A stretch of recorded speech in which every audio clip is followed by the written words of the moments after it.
Swarnandhra 2047 vision document ఆవిష్కరణ కార్యక్రమంలో CM Chandrababu మాట్లాడుతున్నారు. ప్రత్యక్ష ప్రసారం ద్వారా చూద్దాం.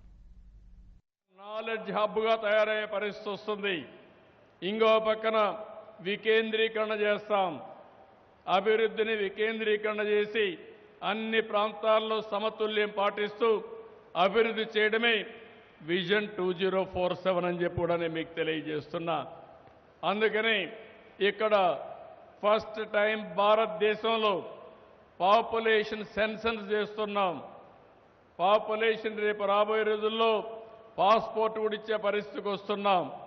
ఇవన్నీ కూడా ఒక నూతనమైన ఆలోచనలతో ఈ ప్రభుత్వం ముందుకు పోతున్నాం అని చెప్పి కూడా నేను మీకు తెలియజేస్తున్నాను. ఇంకో పక్క నీటి భద్రత, వాటర్ సెక్యూరిటీ.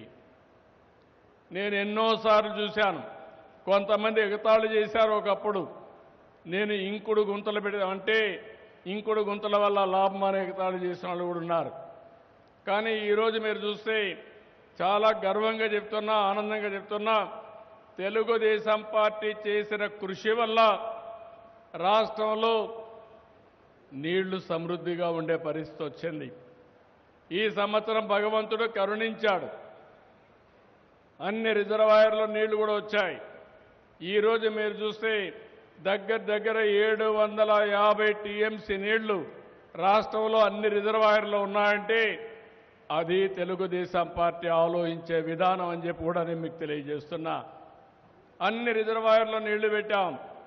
రాబోయే రోజుల్లో ఒకటి ఆలోచిస్తున్నాం. ఆంధ్రప్రదేశ్ రాష్ట్రానికి కొన్ని వనరులు ఉన్నాయి. గోదావరి, కృష్ణ, పెన్నా, వంశధార నదులు ఉన్నాయి. కొన్ని నదులు ఎండిపోయే పరిస్థితికి వచ్చాయి. కానీ కొన్ని నదులు విపరీతమైన నీళ్లు వచ్చే పరిస్థితి వస్తుంది.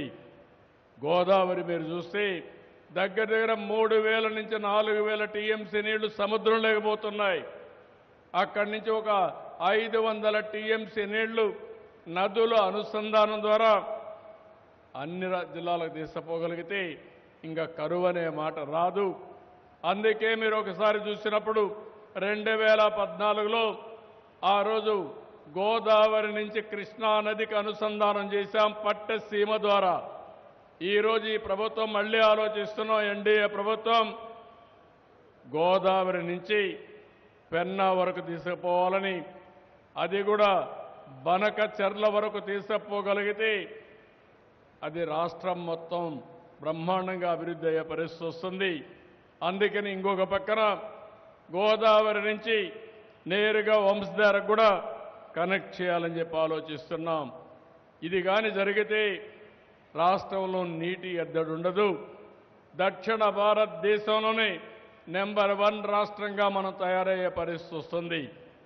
దక్షిణ భారతదేశంలో మీరు ఒకసారి చూస్తే నీటి సమస్య ఎక్కువ ఉంది. అటు కర్ణాటక కానీ తమిళనాడు కానీ నీటి కోసం యుద్ధాలు జరిగే పరిస్థితి వస్తున్నాయి. ఈ సమస్య పరిష్కారం కావాలంటే నదుల అనుసంధానమే ఏకైక మార్గం. అందుకే వాటర్ సెక్యూరిటీ కోసం ప్రాధాన్యత ఇస్తున్నాం. అదే విజన్లో పెట్టాం. ప్రతి ఒక్క ఇంటికి ట్యాప్ ద్వారా వాటర్ ఇవ్వాలని. ఇప్పుడే మిత్రులు కూడా కొన్ని విషయాలు చెప్పినప్పుడు పంచాయతీ రాజ్ ద్వారా గ్రామీణ ప్రాంతాల్లో ఇంటింటికి నీళ్లు ఇవ్వడానికి జల్ జీవన్ మిషన్ ద్వారా ఇస్తున్నాం. గవర్నమెంట్ ఆఫ్ ఇండియా కూడా కొంత డబ్బులు ఇస్తున్నారు.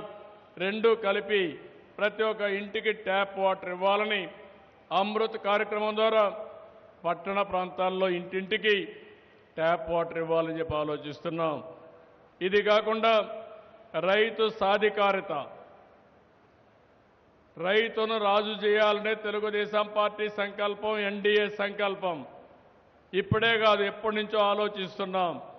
కానీ ఈరోజు రాష్ట్రంలో మీరు చూస్తే దేశంలోనే ఎక్కువ అప్పుండే రైతు ఎవరంటే ఆంధ్రప్రదేశ్ ఫార్మర్ అని చెప్పి కూడా నేను మీకు తెలియజేస్తున్నా.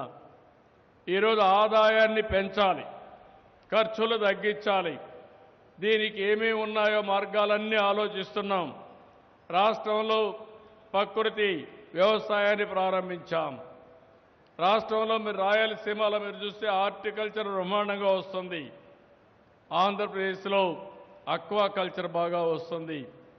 ఏజెన్సీ ప్రాంతంలో అరకు కాఫీ మొదలుకొని అనేకమైనటువంటి నేచురల్ ప్రొడ్యూస్ వచ్చే పరిస్థితి వస్తుంది. ఇవన్నీ కానీ వాల్యూ అడిషన్ చేయగలిగితే రైతుకు మెరుగైన ఆదాయం వస్తుంది. ఇప్పుడే ఒక యువత కనపడి చెప్పాడు, 2017 అమెరికా నుంచి బ్యాక్ వచ్చాడు. అతను ఇక్కడికి వచ్చి వ్యవసాయంలో ప్రవేశించి ఏదైతే ఈ హార్టికల్చర్ ఇవన్నీ అభివృద్ధి చేసి ట్రేసింగ్ కూడా అతను ఉత్పత్తి చేసే వ్యవసాయ ఉత్పత్తుల్ని బ్రహ్మాండమైన మార్కెట్కి అమ్మే పరిస్థితికి వచ్చాడు. ఆ ట్రేసింగ్ కూడా పెట్టే పరిస్థితికి వచ్చాడు. దానివల్ల ఎక్కువ ఆదాయం వచ్చే పరిస్థితి వచ్చింది. ఈరోజు ఈ ప్రభుత్వం యొక్క ఉద్దేశం వ్యవసాయంలో మెకనైజేషన్ తేవాలని, ఆర్టిఫిషియల్ ఇంటెలిజెన్స్ ఉపయోగించాలని, ఐఓటీలు కానీ డ్రోన్లు కానీ శాటిలైట్ ద్వారా కానీ డేటా కలెక్ట్ చేసి ఎప్పటికప్పుడు అగ్రిటెక్ విధానాలతో రైతులకు న్యాయం చేయాలని చెప్పి ఆలోచిస్తున్నాం. ఇంకో పక్కన రాష్ట్రంలో మీరు చూస్తే 6వ ప్రిన్సిపల్ని రాష్ట్రాన్ని ఒక లాజిస్టిక్స్ హబ్గా తయారు చేయాలని, భారతదేశంలో మీరు చూస్తే 14% లాజిస్టిక్స్ కాస్ట్ అవుతా ఉంది. అదే విదేశాల్లో ప్రపంచం మొత్తం చూస్తే 8% అవుతా ఉంది. మనకు పోర్ట్ల అవకాశాలు ఉన్నాయి, ఎయిర్పోర్ట్ల అవకాశాలు ఉన్నాయి, ఇంకో పక్కన నదులు కూడా ఉన్నాయి. మంచి రోడ్లు వేసుకుంటే ఈ లాజిస్టిక్స్ కానీ పర్ఫెక్ట్గా చేస్తే ఒక మంచి అవకాశం వస్తుంది. చాలా వరకు లాజిస్టిక్స్ కాస్ట్ తగ్గించగలిగితే ఈ ప్రపంచీకరణలో కాంపిటీషన్లో ఈజీగా మనం ముందుకు పోయే పరిస్థితి వస్తుంది. ఇంకో పక్క రాష్ట్రంలో ఒకటే ఆలోచిస్తున్నాం, 7వ పాలసీ వచ్చి ఇంధనం, పవర్ సెక్టర్. ఈరోజు మీరందరూ గుర్తుపెట్టుకోవాల్సిన అవసరం ఉంది. ఎన్నో మార్పులు వచ్చాయి, భవిష్యత్తులో పెను మార్పులు రాబోతున్నాయి. గ్రీన్ ఎనర్జీ వచ్చింది, సోలార్ ఎనర్జీ కానీ, విండ్ ఎనర్జీ కానీ, పంప్డ్ ఎనర్జీ కానీ, ఇవన్నీ కూడా నూతనమైన ఎనర్జీ ప్రొడక్షన్ వచ్చే పరిస్థితి వస్తూ ఉంది. దీనివల్ల పొల్యూషన్ పూర్తిగా కంట్రోల్ అవుతుంది. ప్రపంచం మొత్తం ఈరోజు గ్రీన్ ఎనర్జీతో ముందుకు పోతున్నారు. గ్రీన్ హైడ్రోజన్ కూడా ప్రమోట్ చేసే పరిస్థితికి వస్తున్నారు. ఆంధ్రప్రదేశ్లో అనేక అడ్వాంటేజెస్ ఉన్నాయి. అందుకని ఆంధ్రప్రదేశ్ని ఒక గ్రీన్ హైడ్రోజన్ హబ్గా తయారు చేయాలని ఒక సంకల్పంతో ఈ ప్రభుత్వం ఈ విజన్ డాక్యుమెంట్ తీసుకొచ్చాం. ఇంకో పక్కన అన్ని వాహనాల్ని ఈవీ వాహనాలుగా తయారు చేయాలని, మన ఇండ్లపైనే సూర్యఘర్ కార్యక్రమంలో కరెంటు ఉత్పత్తి చేసుకోవాలని, ఇంకో పక్క మన పంప్ సెట్ల దగ్గరనే రైతులు కరెంటు ఉత్పత్తి చేసుకుని వారు వాడుకున్న తర్వాత మిగిలిన కరెంటు గ్రిడ్కి ఇచ్చే అవకాశాన్ని కూడా ఏర్పాటు చేస్తాం. దీనివల్ల మీరు ఒక్కసారి చూసినప్పుడు కరెంటు ఛార్జీలో ఆప్టిమైజేషన్ తీసుకురావాలని, పోయిన సంవత్సరం ₹5 ₹19 ఆవరేజ్ ప్రొక్యూర్మెంట్ కాస్ట్ ఉండేది. ఈ సంవత్సరం ₹4.80 తగ్గించాం. ఇంకా దీన్ని తగ్గిస్తాం. అస్తవ్యస్తమైనటువంటి ఈ డిపార్ట్మెంట్ బాగు చేసే బాధ్యత ఈ ప్రభుత్వం తీసుకుంటాం. ఈ విజన్లో కూడా స్పష్టమైన మార్పులు తీసుకొచ్చామని చెప్పి కూడా నేను మీకు తెలియజేస్తున్నాను. ఇంకో పక్కన ప్రోడక్ట్ పర్ఫెక్షన్. ఈ ప్రోడక్ట్ పర్ఫెక్షన్లో మీరు ఒక్కసారి చూస్తే వ్యవసాయంలో పండించే ఉత్పత్తులు కానీ, ఇండస్ట్రీలో వచ్చే ప్రోడక్ట్స్ కానీ, సర్వీస్ సెక్టర్లో ఉండే ప్రోడక్ట్స్ కానీ, టెక్నాలజీలో వచ్చే ప్రోడక్ట్స్ కానీ మనం చూస్తే పర్ఫెక్షన్ ఉండే పరిస్థితి లేదు. బ్రాండ్ లేకుండా ఉండే పరిస్థితి వస్తూ ఉంది. దీనిపైన శ్రద్ధ పెడతాం. దీనిపైన శ్రద్ధ పెట్టి మనం చేసే ప్రతి ఒక్కటి కూడా ప్రపంచ మార్కెట్లో పోటీ పడే విధంగా తీసుకొస్తామని చెప్పి కూడా నేను మీకు తెలియజేస్తున్నా. ఇంకో పక్కన స్వచ్ఛాంధ్రప్రదేశ్లో మీరు ఒక్కసారి చూస్తే ఈరోజు భారతదేశం మొత్తం స్వచ్ఛ భారతదేశంగా ముందుకు పోయే పరిస్థితికి వచ్చారు. అందులో స్వచ్ఛాంధ్రప్రదేశ్ ఒక కార్యక్రమంగా తీసుకోవాలి. మన జీవితంలో ఒక భాగస్వామ్యం కావాల్సిన అవసరం ఉంది. ఈరోజు దీని మీద కూడా శ్రద్ధ పెడతాం.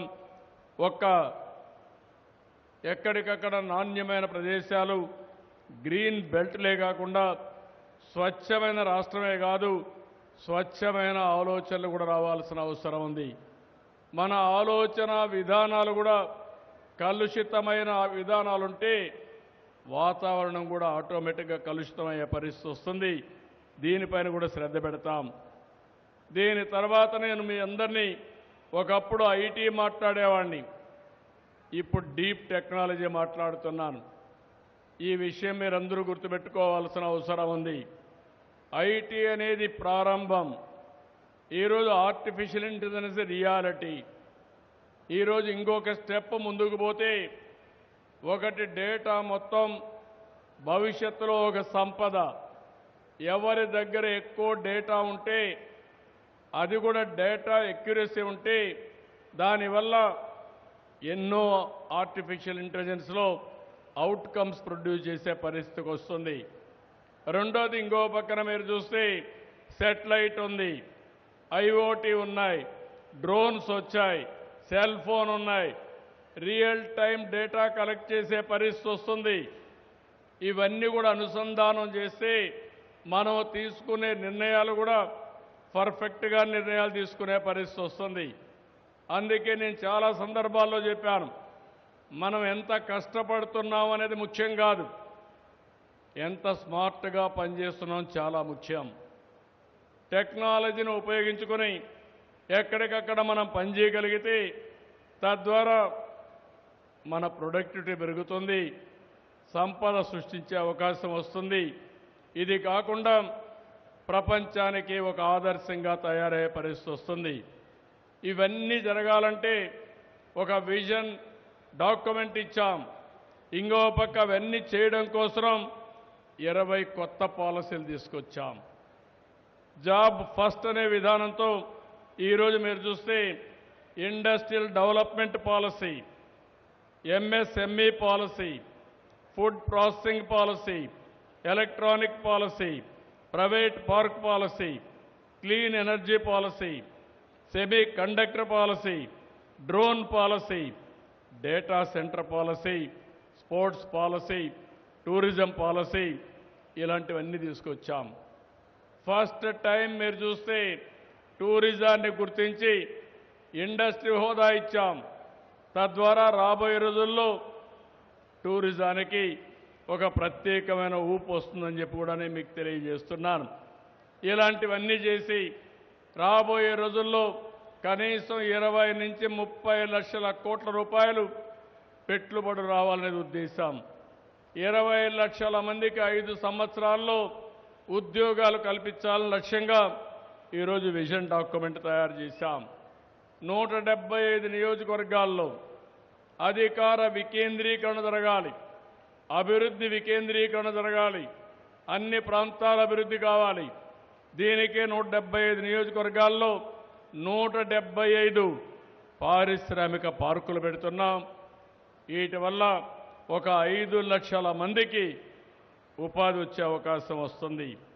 నేను ఇంత మునిపే చెప్పాను, ఇంటిగ్రేటెడ్ క్లీన్ ఎనర్జీ పాలసీ తీసుకొచ్చాం.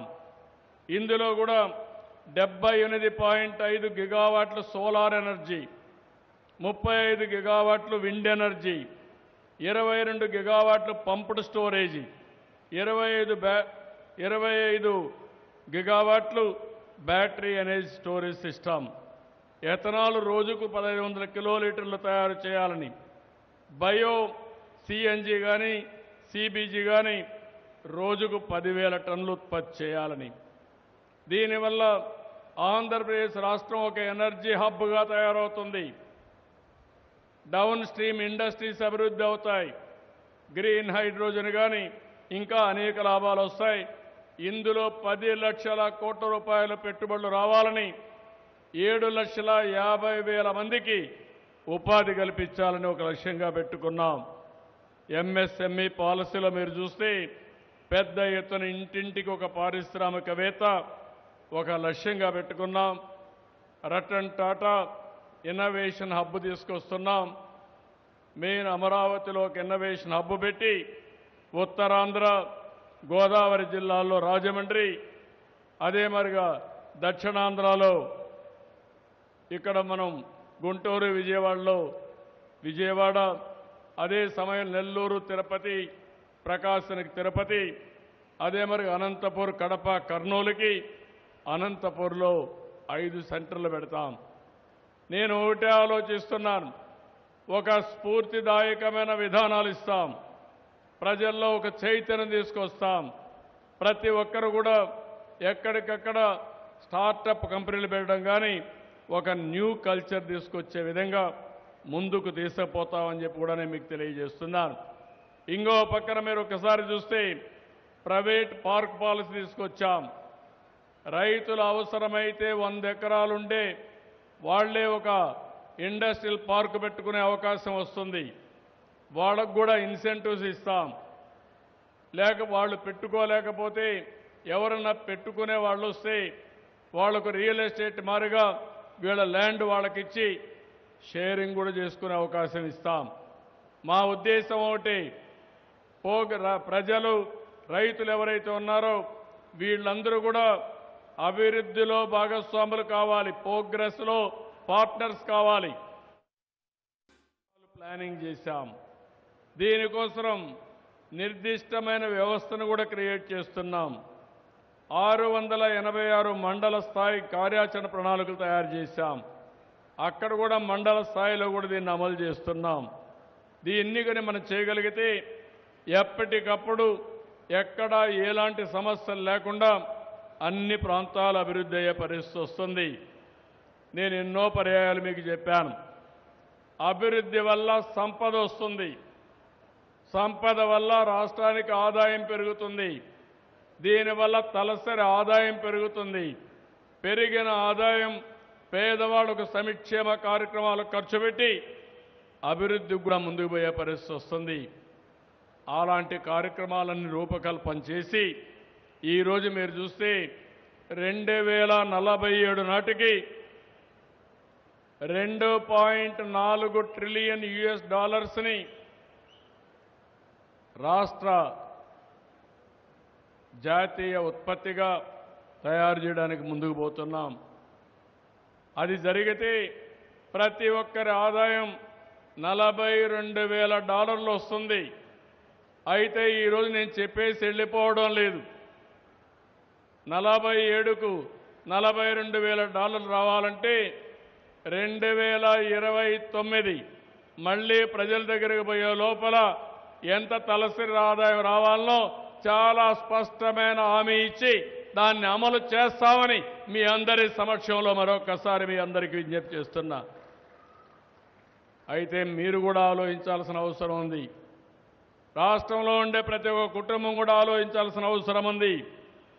2047కి ఒక వ్యక్తి, ఒక కుటుంబం, ఒక గ్రామం, ఒక మండలం, ఒక జిల్లా ఎట్లుండాలో మీరు కూడా ఆలోచించుకోవాలి. ఈ విజన్ నా ఒక్కడి కోసరం కాదు, లేకపోతే ఈ విజన్ తయారు చేసేది ఏ కొద్ది మందికో కాదు, కొద్దిమంది తెలివైన వాళ్ళ కోసమే కాదు. ప్రతి ఒక్క వ్యక్తి ఈ విజన్ వల్ల బాగుపడాలని, ప్రతి ఒక్కరిలో చైతన్యం తేవాలని, ప్రతి ఒక్కరిని అభివృద్ధి చేయడంలో ప్రభుత్వం భాగస్వామ్యం కావాలనేది నా ఆకాంక్ష అని చెప్పి కూడా నేను మీకు తెలియజేస్తున్నా. మీ అందరిలో కూడా అలాంటి ఆలోచన రావాలి, చర్చ జరగాలి. ఈరోజు నేను మిమ్మల్ని అందరినీ ఒకటే కోరుతున్నాను. ఈరోజు స్వర్ణాంధ్ర విజన్ డాక్యుమెంట్ ఇది ఒక్కసారి మీరు చదువుకోండి.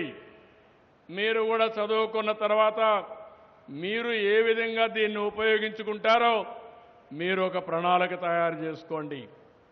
2047కి రాష్ట్రం $2.4 ట్రిలియన్ ఎకానమీ అయితే ఒక్కొక్క వ్యక్తి యొక్క తలసరి ఆదాయం $42,000 అయితే మీరు ఎక్కడుంటారో మీరు ఆలోచించండి. మీరు కూడా ఆలోచించి దానికి అనుగుణంగా మీరు కూడా ప్రణాళికలు తయారు చేయండి. ప్రతి ఒక్కరికి యాస్పిరేషన్ ఉన్నాయి, ప్రతి ఒక్కరికి కోరికలు ఉన్నాయి. మీ అందరి కోరికలు నెరవేర్చడానికి ఈ ప్రభుత్వం సిద్ధంగా ఉన్నామని చెప్పి కూడా నేను మీకు తెలియజేస్తున్నా. నేను ప్రతిరోజు మీకు ఒకే విషయం కోరుతున్నాను. సమస్యలుంటాయి, సంక్షోభాలుంటాయి. సంక్షోభంలో కూడా అవకాశాలు వెతుక్కోవడమే నాయకత్వ లక్షణం. అలాంటి నాయకులుగా తయారు కావాలనేది నా సంకల్పం అని చెప్పి కూడా మీ అందరికీ తెలియజేస్తున్నా. అందుకని ఈరోజు ఇవన్నీ కూడా సాధ్యాలు చూసిన తర్వాతనే ఇవన్నీ కూడా పెట్టాం. నేను ఒకటే మీ అందరినీ కోరుతున్నాను,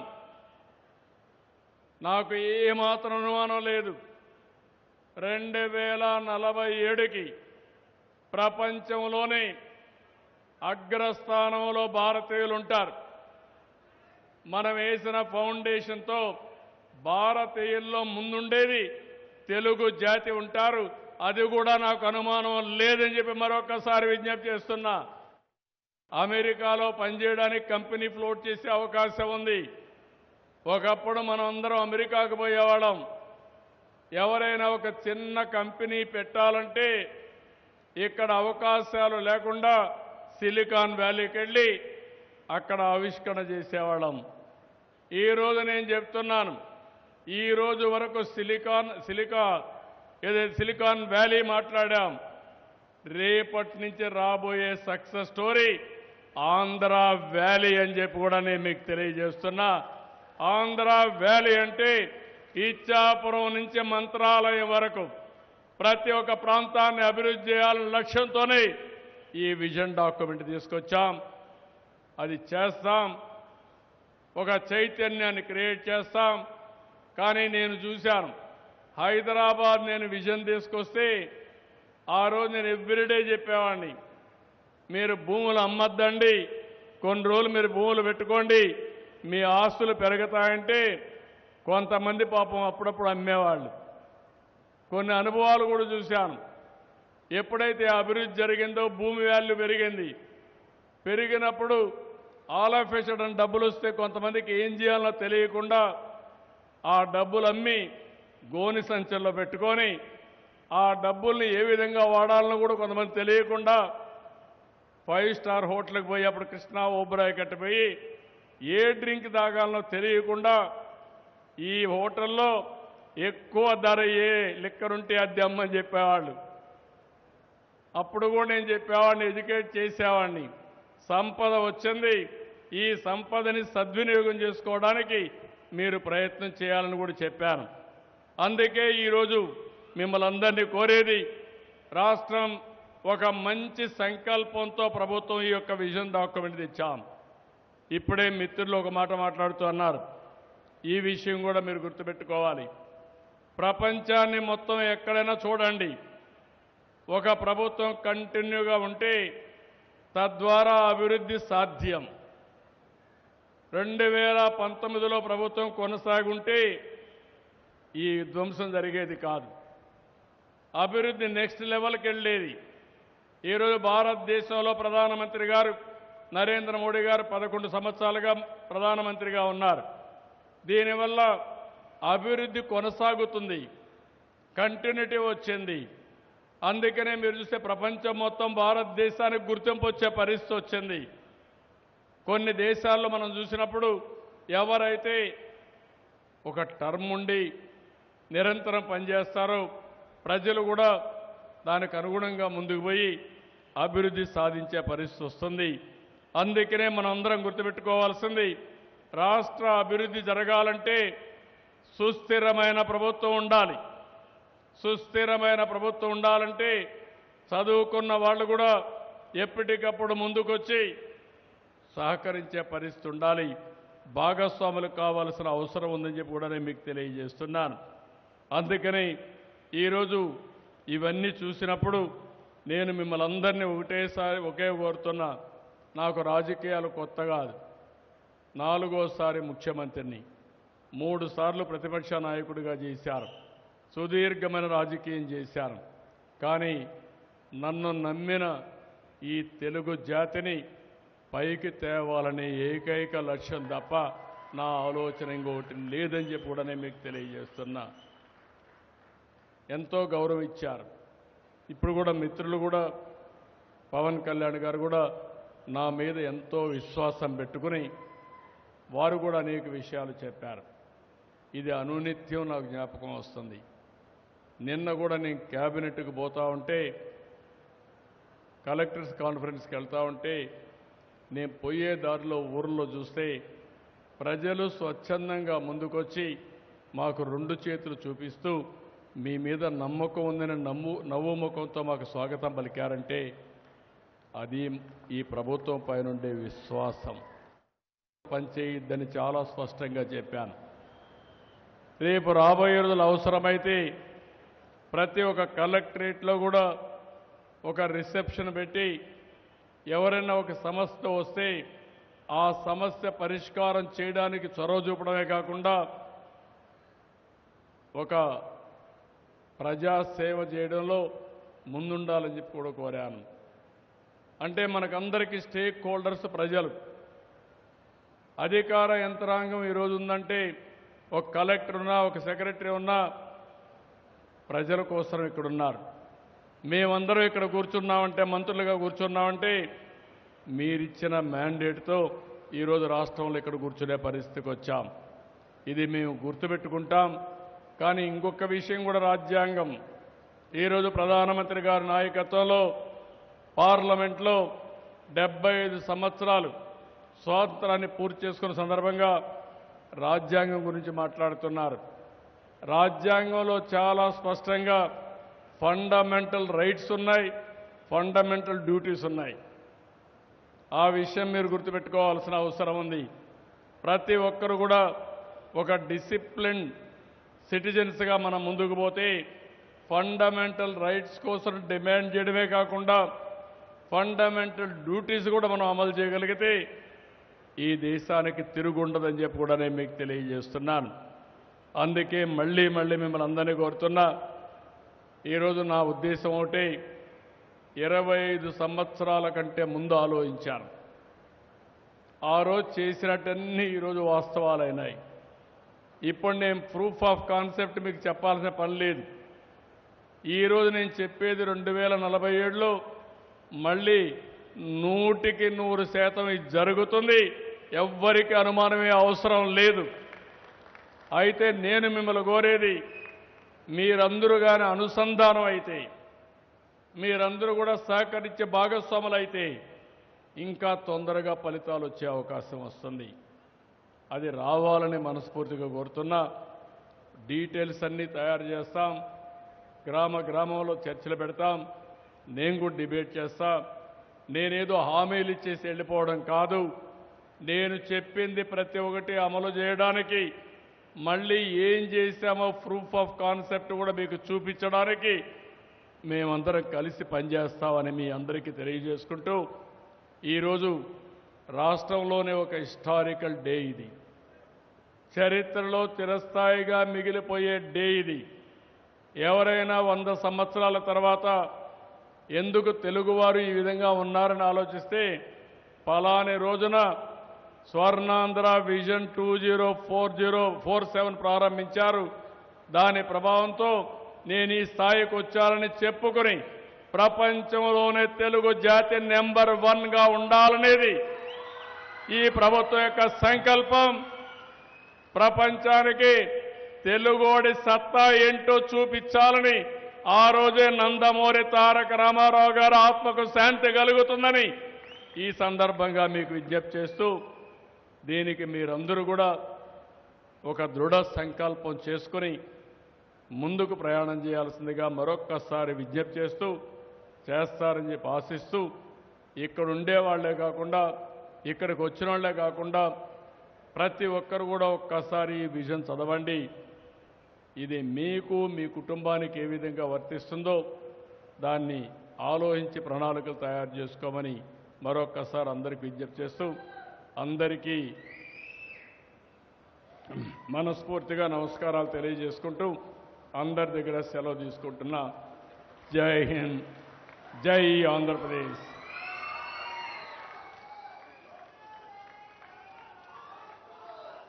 మన visionary chief minister Shri Nara Chandrababu Naidu గారికి మనస్ఫూర్తిగా అందరం గట్టిగా కరతాళ ధ్వనులతోటి అభినందనలు తెలియచేద్దాం. మన రాష్ట్రం కోసం, మనం కోసం ఒక బంగారం లాంటి విషన్తో ఇప్పుడు మనందరం ప్రతిజ్ఞ చేయబోతున్నాం. మీకు ఇచ్చిన పత్రాలని తీసుకుని అందరూ లేచి నిలబడవలసిందిగా రిక్వెస్ట్ చేస్తున్నాను.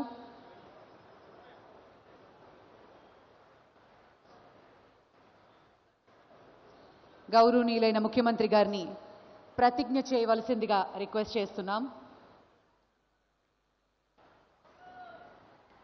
Mic, cordless mic please.